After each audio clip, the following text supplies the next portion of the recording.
Part 1. You will hear a conversation between a university student and a librarian about using the city archives. First, you have some time to look at questions 1 to 4.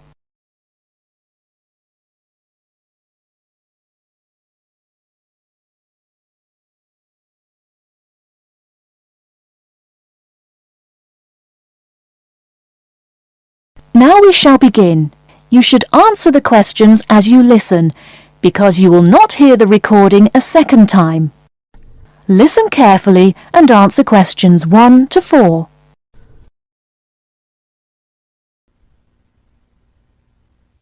Hello. I was wondering if you could give me some information about using the archives? I'd be happy to. Are you a resident of the city? Actually, I live just outside the city, but I study at the university downtown. That's fine. All you need to do is show your university identification card, and you can use the archives at no charge, as long as your ID card is current, of course. Yes, it's valid. So I don't have to pay anything? No, city residents pay an annual fee, but students can use the archives for free. Everyone else needs to get special permission from the director, but that doesn't apply to you, of course. Oh, good. I was also wondering about the schedule. I have classes every day, Monday through Friday, and I also have a part-time job, so I could really only use the archives on weekends. That's not a problem at all. We're open all weekend. Actually, the only day we're closed is Monday, so you can come any day, Tuesday through Sunday. Are you open in the evenings? Yes, we're open from 9:30 in the morning until 8:30 in the evening. That will fit my schedule well.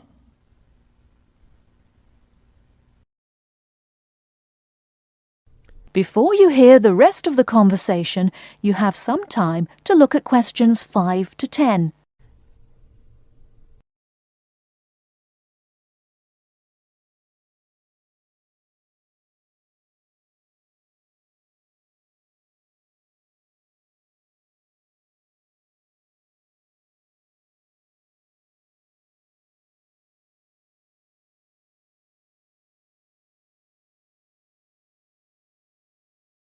Now listen and answer questions 5 to 10.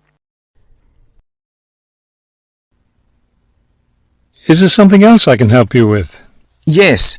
One thing I'll be needing to see for one of my class projects is old photographs.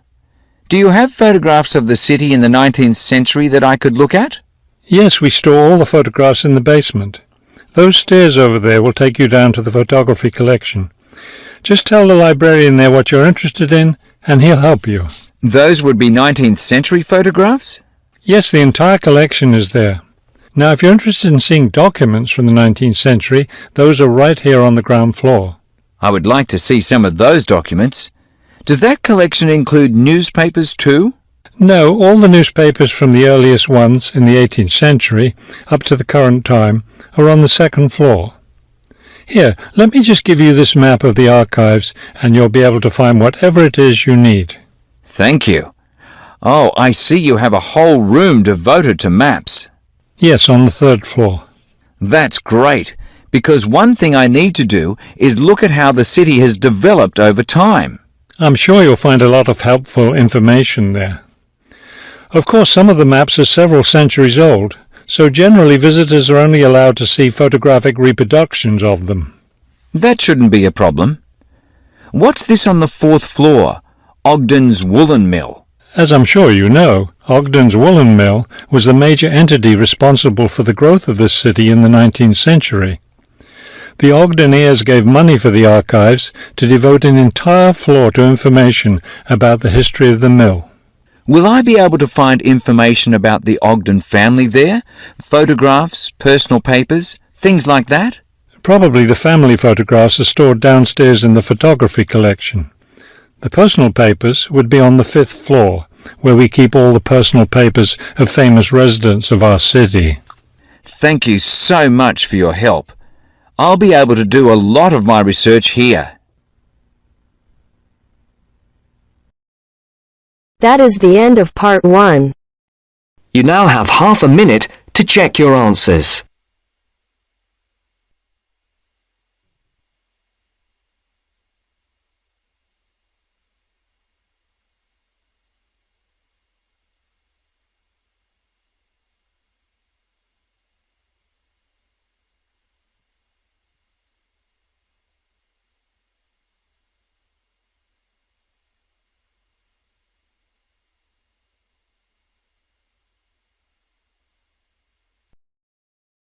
Now turns to part 2.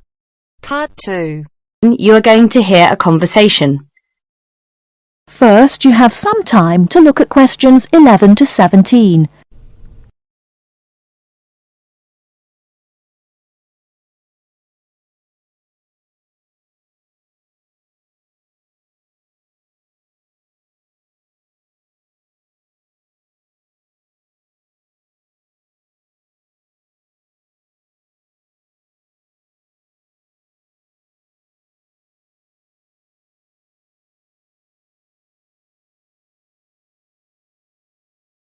Now, listen carefully and answer questions 11 to 17.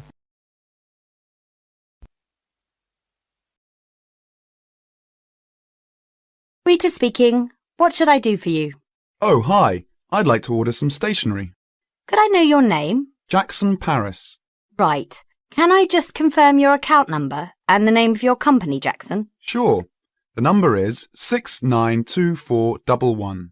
692411. Right. And you're from Rainbow Computer? No, the company is Rainbow Communications. Oh, OK. I'll just fix that on the system. Communications.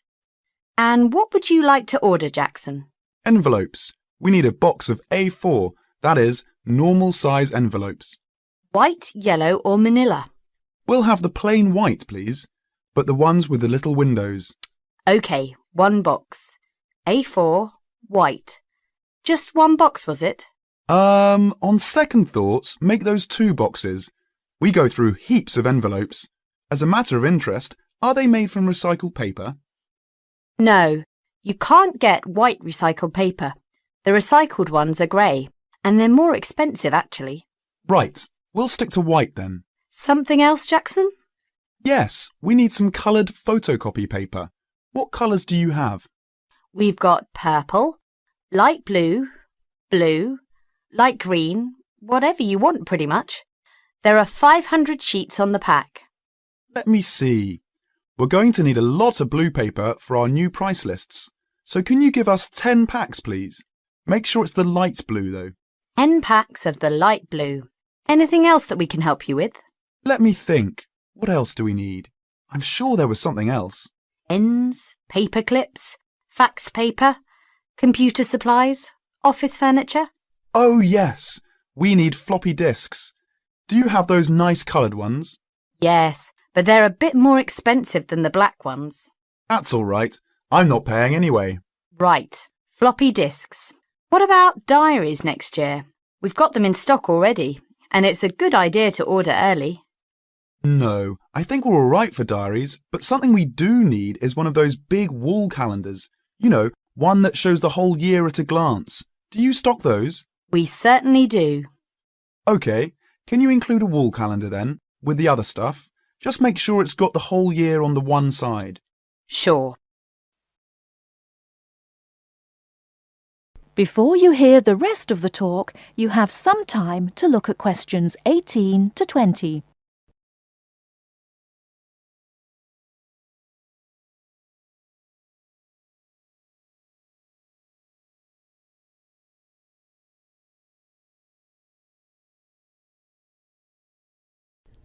Now listen and answer questions 18 to 20. And do you have a copy of our new catalogue? No, I don't. But would you send one? Yes, I'll pop one in with the order. You'll find it a lot easier to remember what you need if you have our catalogue in front of you next time. Yes, good idea. And when can you deliver this? Should be with you tomorrow morning. Can you make sure that it's not after 11:30 a.m? Because we have to go out at 12. There's only myself here on Fridays. Fine. I'll make a note in the delivery docket that they should deliver before 11:30. Thanks very much. Thanks. That is the end of part 2.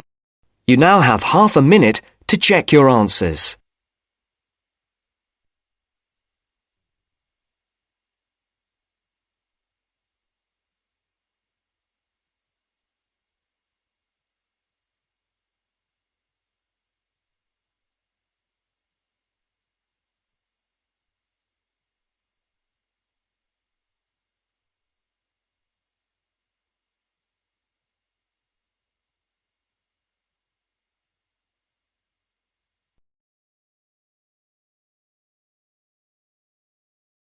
Now turns to Part 3. Part 3. You are going to hear a conversation between Sally and Ben. They are new college students. You now have some time to read questions 21 to 25.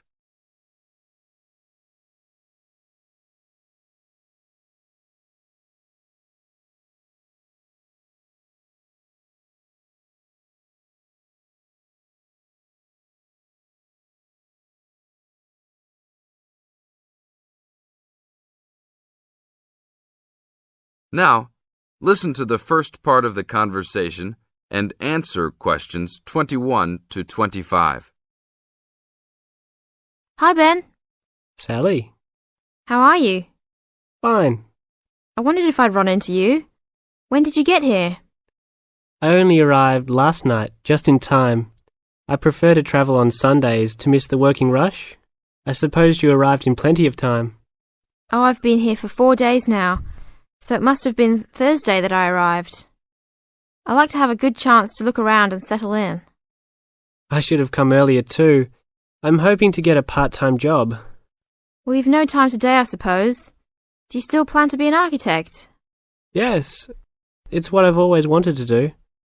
And you were planning to do economics, weren't you? Yes, I was, but now I've decided on psychology instead. How many textbooks do you have to get? I've been given this long list, and I'm sure they'll cost a fortune. See? That looks a lot. It's longer than my list. Well, it's 14 all told. So I might use library copies instead of buying some of them. What about you? I'll probably buy the whole lot of mine because I only have 5 on my list, although I'm sure there are many more I'll have to read. Luckily, we don't have to read them all straight away. Have you got your class timetable yet? It came with the book list. When do your lectures start? Tuesday. That's tomorrow. How about yours? Oh, I've got an extra day, the day after yours start.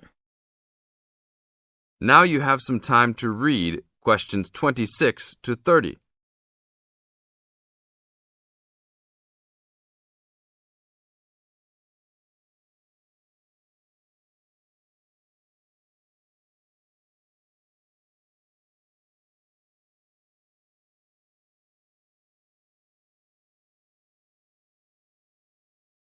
As the conversation continues, they are talking about their new college life. Listen carefully and answer questions 26 to 30. It's nothing like school, is it? Not so far, and the lectures will certainly be different. Do you have any special approach for keeping up with lectures and the amount we have to read?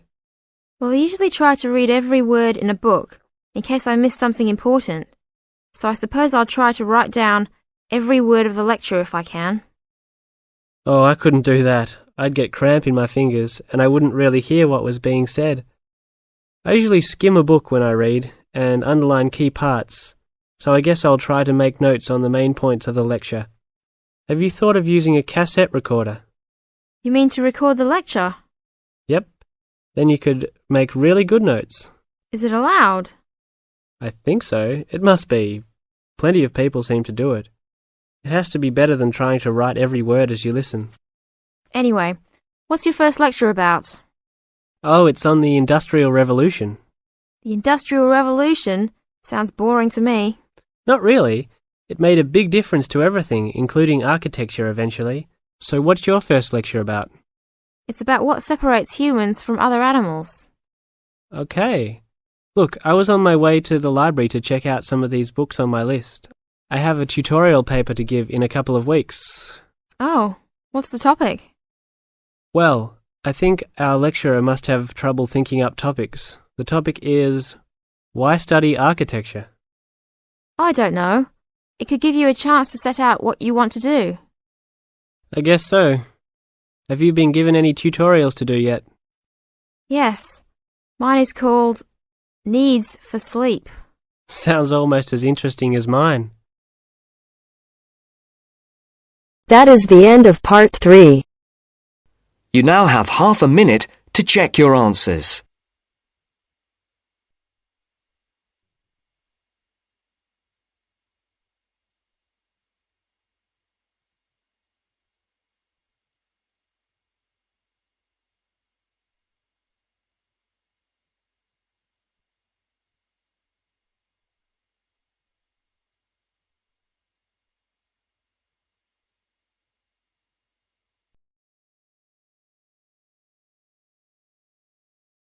Now turns to Part 4. Part 4. You're going to hear a talk on Canada. First, you have some time to look at questions 31 to 40.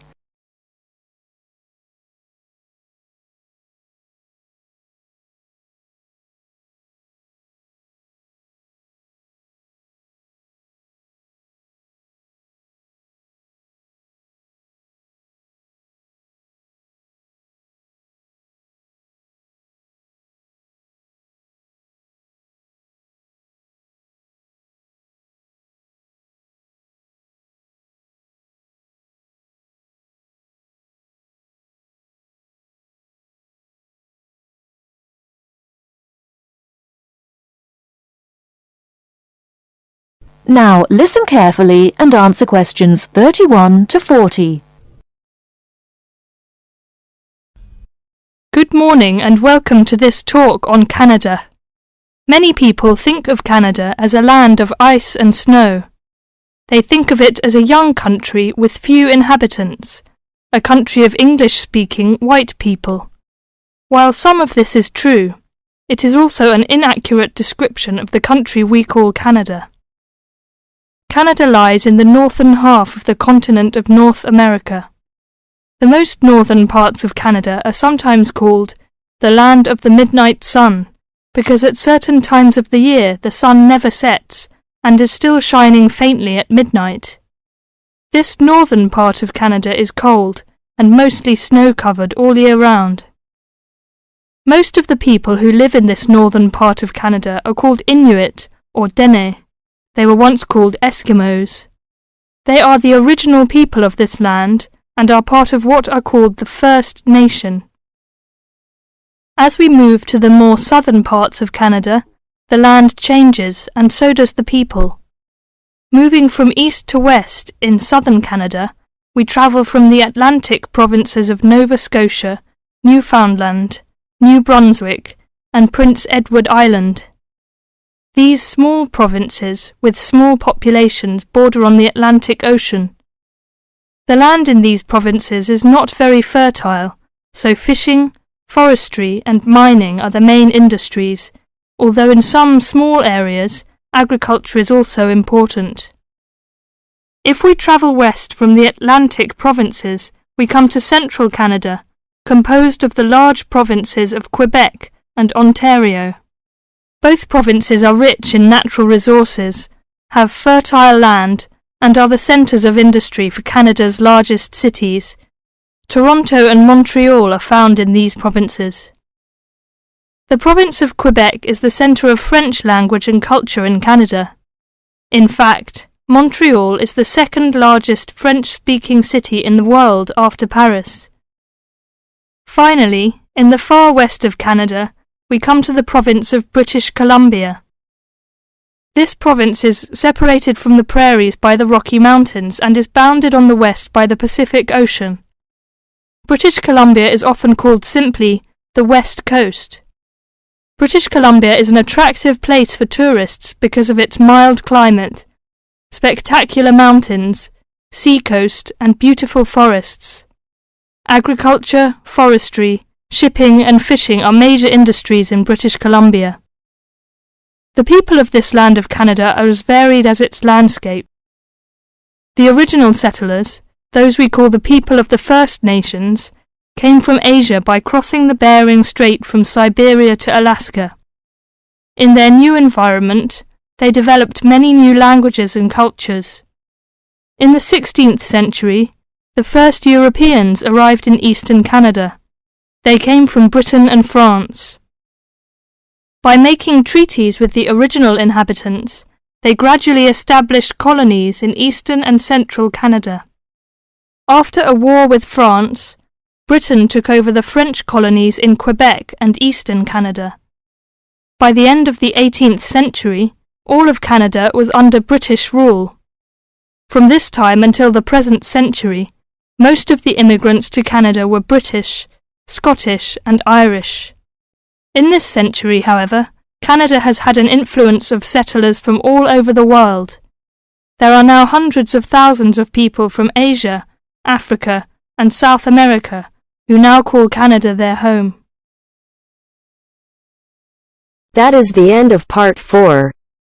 You now have half a minute to check your answers.